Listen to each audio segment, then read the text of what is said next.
예, 안녕하세요. 오늘도 선생님 글 중에 우리가 경험하는 현실이라는 상에 대하여 한번 읽어보겠습니다. 우리는 살아가면서 세상을 직접 보고 듣고 만지고 느낀다고 생각합니다. 그러나 과연 우리가 경험하는 것이 현실 그 자체일까요? 불교는 오래전부터 이 문제를 깊이 탐구해 왔습니다.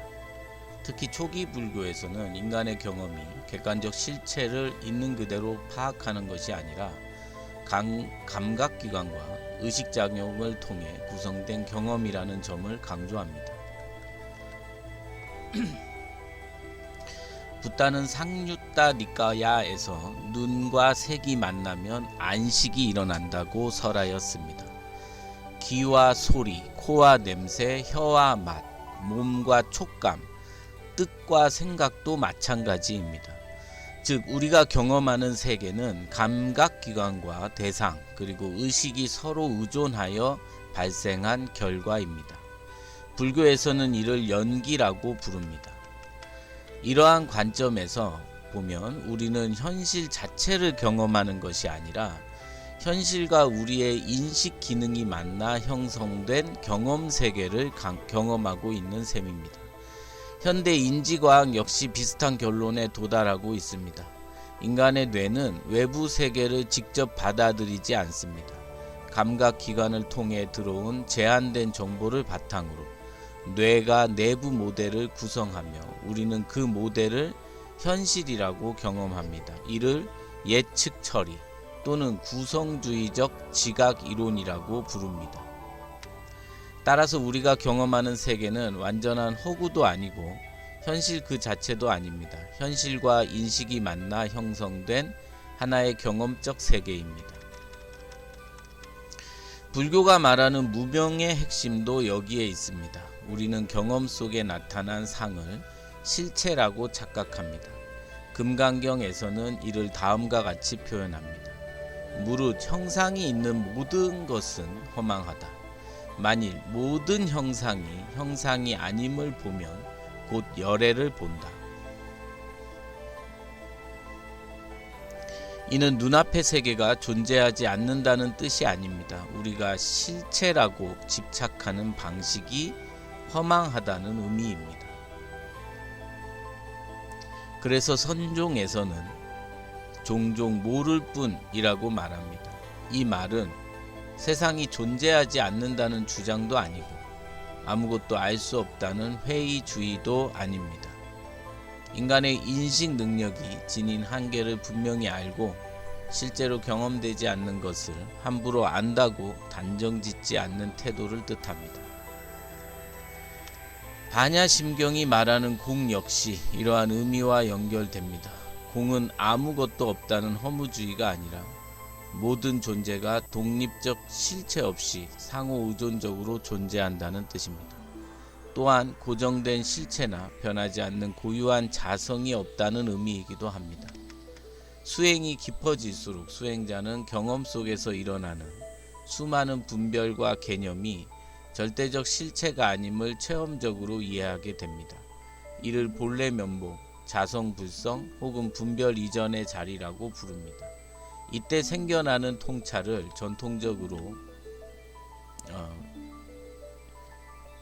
전통적으로 해안이나 법안, 불안 등으로 표현합니다. 그러나 이것은 새로운 감각기관이 생긴다는 뜻이 아닙니다.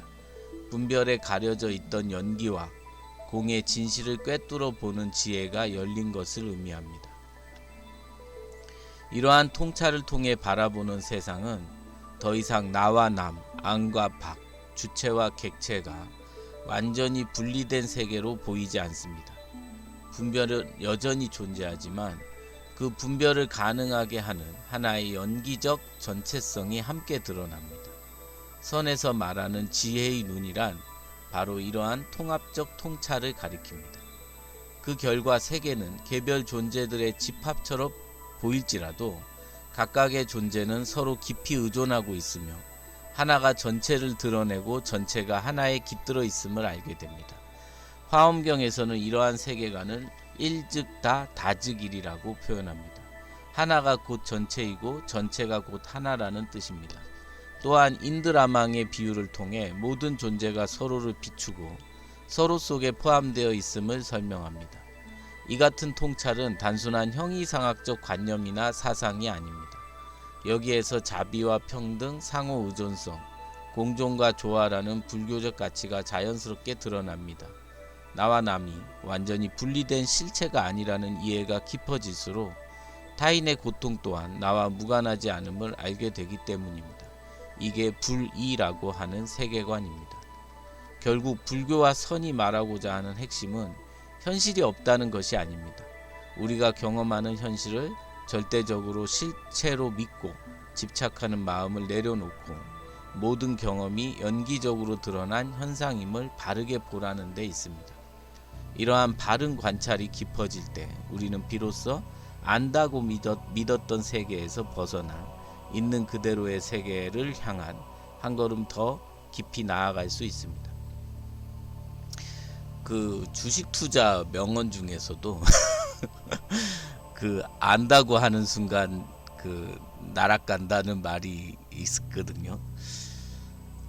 사실 오늘 아침에 이 글을 통해서 그 선생님과 대화하는 영상을 그 남겼고요. 그 영상 찍으면서 이제 저 개인적으로도 좀 답답한 부분들이 많이 해소가 됐었고요.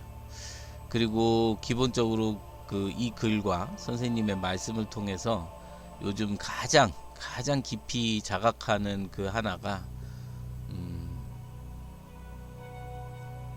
이 견해라는 건 어디까지나 견해일 뿐이고, 그리고 우리가 살아가면서 지혜를 통해서, 지혜와 지식을 통해서 물론 살아가지만, 그러나 그 지혜와 지식은 종속되어 있는, 구속되어 있는 자의 것이 아닌, 그 지혜와 지식에 구속되어 있는 자의 것이 아닌 그 지혜와 지식으로부터 벗어나 있는 자가 진정 그 지혜와 지식을 쓸 수 있는, 뭐 쉽게 말하면 어떠한 알매서도, 어떠한 아는 것으로부터도 사실 구속되지 않는, 절대 그것에 사로잡히지 않는 그러한 어떤 알미야말로 진정한 가치가 있는 알미고, 벗어난다는 말에서도 자신의 알을 대입시킬 문제가 아니라 그 벗어남이라는 말 자체에서 실제로 그 공함을 정말로 자신이 체험하는 그런 삶으로의 변화를 겪어 나가겠구나. 앞으로 분명 그러한 일이 내 삶의 주인으로 자리 잡겠구나라는 생각이 많이 들었습니다. 예, 감사합니다.